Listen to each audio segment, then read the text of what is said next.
I had been a Lira Koran for 26 years and a Lira Ve for 11 months, and it was the second name that finally taught me what a person was worth. I came to Harrow's Reach with nothing but the clothes on my back and a false name stitched into the collar by my own hand.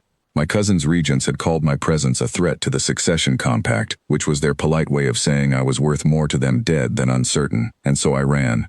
And the currents that carry the desperate carried me to a gray coastal town on a gray working planet where nobody had ever heard of the Quran Reach or cared to. I took work on the cargo docks because the docks did not ask questions. They asked only whether you could pull a line without dropping it, and whether you would show up again tomorrow. I could. I did. My hands blistered the first week, split the second, and by the third I had stopped noticing, the way you stop noticing anything that simply has to be endured. The other loaders noticed, though.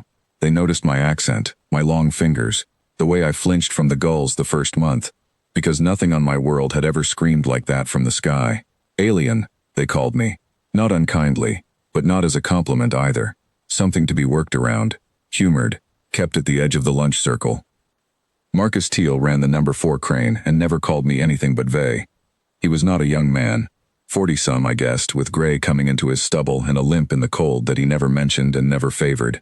He did not smile easily, and he did not talk much, and for the first 2 months I thought he disliked me. The way he said nothing when I fumbled the mooring lines, the way he simply reached over and fixed my grip without a word, and walked away. It took me those 2 months to understand that this was not dislike. This was the entire vocabulary of his kindness, and it was more honest than anything I had been offered in a palace full of people trained to smile at me. The gloves were the thing that undid me. I never asked for them. I woke one gray morning in my 4th month to find a pair of worn leather gloves folded on the crate at my station, soft in the palm from years of someone else's work, patched at the thumb with careful stitching that was not mine. I looked for him across the yard and he was already 30 feet up in the crane cab, not looking down, doing his job as though he had not just handed a stranger the only pair of gloves that had ever fit her hands without cutting them open. He left a pair every week after that, sized a little better each time, and he never once mentioned it, and I never once thanked him properly, because I did not know how to thank a man for seeing me, without frightening him into stopping. There was a morning in my 7th month when a younger loader named Dell, who thought volume passed for wit, decided the yard needed his impression of how I mangled the crane weights. He was not cruel by nature, only careless, the way young men are careless when they have never had to wonder whether they belonged somewhere. The others laughed because laughing was easier than not laughing. I kept counting weights because stopping would have meant admitting it landed. Marcus did not raise his voice. He never did. He walked over, took the clipboard from Dell mid-joke, and said only that a man who could not read a manifest without an audience had no business judging anyone else's numbers, then handed him correction forms for 3 loads he'd miscounted that same week. Dell went red and did not try that joke again. Marcus never mentioned it to me afterward. I understood even then that the silence was not indifference. He simply did not consider it a kindness worth cataloging. To him it was only Tuesday. I told him nothing true about myself in 11 months. He asked me nothing false in return.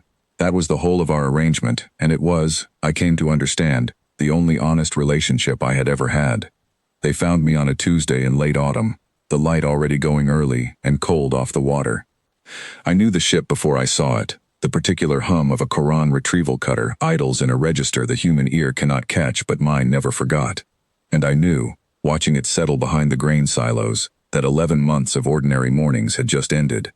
6 of my house guard came down the gangway in formal gray, and at their head walked Captain Reth Solane, a man who had taught me sword forms as a girl, and who looked at Harrow's Reach now the way you look at something you have stepped in. "Your Highness," he said, and every loader on the dock turned to look at me, and I understood that Ilira Vay had just died in front of them without a single word spoken in her defense. Reth's contempt for the dock did not wait for pleasantries. He looked at the cranes, the crates, the men with salt-cracked hands, and he did not bother lowering his voice when he said it was no wonder I had lasted a mere 11 months among such creatures. Animals dressed as laborers, he called them, fit only to be directed, not addressed.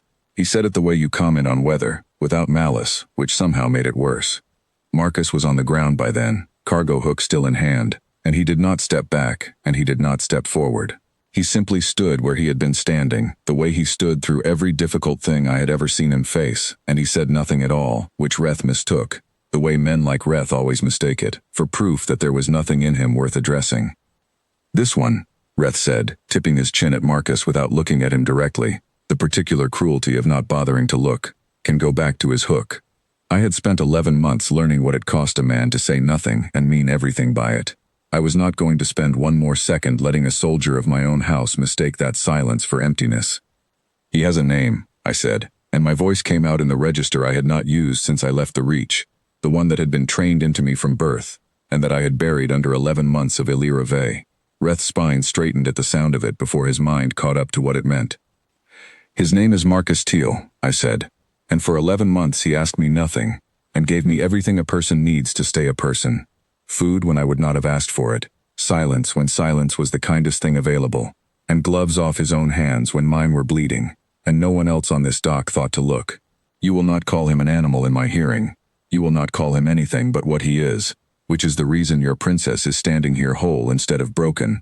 And if the Koran Reach cannot find room in its manners for the man who did that, then the Koran Reach can leave without me." The dock had gone entirely silent. Even the gulls for once said nothing. Reth looked at Marcus properly for the first time. Really looked, the way you look at a thing you have been told to reassess, and whatever he found in that weathered, unhurried, unimpressed face made something shift behind his eyes. He was a soldier before he was a courtier. Soldiers know what it looks like when a man has held a line without needing anyone to notice he was holding it. He went down on one knee on the wet dockstone, not to me, to Marcus. The other 5 followed him down without being ordered to. 6 gray-uniformed soldiers of the Koran Reach kneeling in cargo yard mud in front of a crane operator who had never once asked to be recognized as anything at all.